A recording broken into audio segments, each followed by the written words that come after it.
আসসালামু আলাইকুম এভরিওয়ান, সবাইকে ধন্যবাদ আমার চ্যানেল দেখার জন্য। আজকে এই খামারি ফোন দিয়েছে, তার গাভীটা হিটে এসেছে, এজন্য সিমেন্ট দিতে হবে। সিমেন্ট দেওয়ার পূর্বে খামারিকে জিজ্ঞেস করলাম এর বাছুর কোথায়। সে বলল বাছুর 7 দিন আগে মারা গিয়েছে। কী রোগে মারা গিয়েছে? তখন খামারি বলল এলএসডি হয়েছিল, এলএসডি রোগে মারা গেছে। আমি বললাম ভ্যাকসিন দেন না কিসের জন্য? সে বলল যে আমি জানতাম না।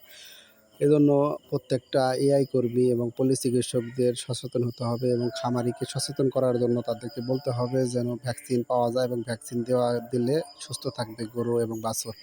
যদি তারা সচেতন হয় তাহলে অবশ্যই তার এই বাছুরটা মারা যেত না।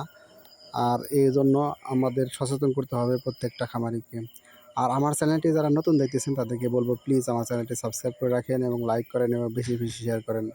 আর আপনার খামারে যদি গবাদি পশু যদি ভ্যাকসিন না দিয়ে থাকেন তাহলে ভ্যাকসিন দিয়ে রাখবেন, কারণ এলএসডির প্রকোপ দেখা যাইতেছে এবং এফএমডির প্রকোপও প্রচুর আকারে দেখা যাইতেছে। ধন্যবাদ সবাইকে। আমার